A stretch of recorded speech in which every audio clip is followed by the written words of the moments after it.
14वें अध्याय का 20वां श्लोक। श्री भगवान उवाच गुणाने तान अतीत्य त्रीन दही देश मुद्भवन जन्म मृत्यु जरा दुखई विमुक्त अमृतम अश्नुते। देहधारी विवेकी मनुष्य देह को उत्पन्न करने वाले इन तीनों गुणों का अतिक्रमण करके जन्म मृत्यु और वृद्धावस्था रूप दुखों से रहित हुआ अमरता का अनुभव करता है।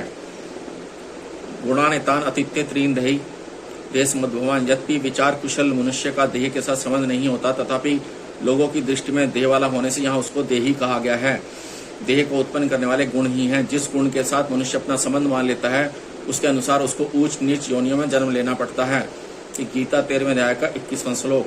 अभी इसी अध्याय के 5वें श्लोक से 18वें श्लोक तक जिसका वर्णन हुआ है, उन्हीं तीनों गुणों के लिए यहाँ इतान त्रीन गुणान आदि पद आए हैं। विचार कुशल मनुष्य इन तीनों गुणों का अतिक्रमण कर लेता है, अर्थात इनके साथ अपना संबंध नहीं मानता, इनके साथ माने हुए संबंध का त्याग कर देता है। कारण है कि उसको यह स्पष्ट विवेक हो जाता है कि सभी गुण परिवर्तनशील हैं, उत्पन्न और नष्ट होने वाले हैं और अपना स्वरूप गुणों से कभी लिप्त हुआ नहीं, हो सकता नहीं। ध्यान देने की बात यह है कि जिस प्रकृति से गुण उत्पन्न होते हैं उस प्रकृति के साथ भी स्वयं का किंचन मात्र भी संबंध नहीं है। फिर गुणों के साथ तो उसका संबंध हो ही कैसे सकता है। जन्म मृत्यु दुखई विमुक्त अमृतम अश्नुते।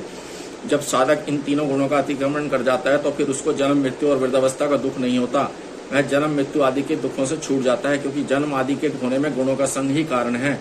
ये गुण आते जाते रहते हैं, इनमें परिवर्तन होता रहता है। गुणों की वृत्तियां कभी सात्विकी, कभी राजसी और कभी तामसी हो जाती हैं, परंतु स्वयं में कभी सात्विकपना, राजसपना और तामसपना आता ही नहीं। स्वयं स्वरूप तो स्वतः असंग रहता है। इस असंग स्वरूप का कभी जन्म नहीं होता।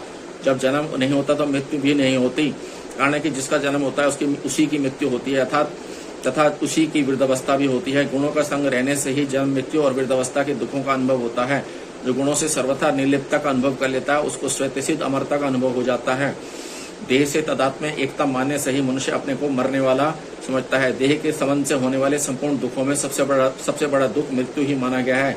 मनुष्य स्वरूप से तो अमर ही है, किंतु भोग और संग्रह में आसक्त होने और प्रतिक्षण नष्ट होने वाले शरीर को अमर रखने की इच्छा से ही इसको अमरता का अनुभव नहीं होता। विवेकी मनुष्य देह से तदात्म्य नष्ट होने पर अमरता का अनुभव करता है। पूर्व श्लोक में मद्भाव से अधिगच्छित पदों में भगवत भाव की प्राप्ति कही गई है। यहाँ अमृतम अश्नुते पदों से अमरता का अनुभव करने को कहा गया है। वस्तुतः दोनों एक ही बात है। गीता में जरा मरण मोक्षाय 7वें अध्याय का 29वां श्लोक, जन्म मृत्यु जरा व्याधि दुख दोषानुदर्शनम 13वें अध्याय का 8वां श्लोक, और यहाँ जन्म मृत्यु जरा दुख विमुक्तो 14वें अध्याय का 20वां श्लोक। इन तीनों जगह बाल्य और युवा अवस्था का नाम न लेकर जरा वृद्धावस्था का ही नाम लिया गया है, जबकि शरीर में बाल्य, युवा और वृद्ध ये तीनों अवस्थाएं होती हैं। इसका कारण यह है कि बाल्य और युवा अवस्था में मनुष्य अधिक दुख का अनुभव नहीं करता, क्योंकि इन दोनों ही अवस्थाओं में शरीर में बल रहता है, परंतु वृद्धावस्था में शरीर में बल न रहने से मनुष्य अधिक दुख का अनुभव करता है। ऐसे ही जब मनुष्य के प्राण छूटते हैं तब वह भयंकर दुख का अनुभव करता है, परंतु जो तीनों गुणों का अतिक्रमण कर जाता है वह सदा के लिए जन्म मृत्यु और वृद्धावस्था के दुखों से मुक्त हो जाता है। इस मनुष्य शरीर में रहते हुए जिसको बोध हो जाता है फिर उसका जन्म होने का पाशा नहीं पैदा नहीं होता। हाँ, उसके अपने कहलाने वाले शरीर के रहते हुए वृद्धावस्था और मृत्यु तो आएगी ही, पर उसको वृद्धावस्था और मृत्यु का दुख नहीं होगा। वर्तमान में शरीर के साथ स्वयं की एकता मानने से ही पुनर्जन्म होता है, और शरीर में होने वाले जरा व्याधि आदि के दुखों का जीव अपने वर्तमान में शरीर के साथ स्वयं की एकता मानने से ही पुनर्जन्म होता है, और शरीर में होने वाले जरा व्याधि आदि के दुखों को जीव अपने में मान लेता है। शरीर गुणों के संग से उत्पन्न होता है। देह के उत्पादक गुणों से रहित होने के कारण गुणातीत मनुष्य देह के संबंध से होने वाले सभी दुखों से मुक्त हो जाता है।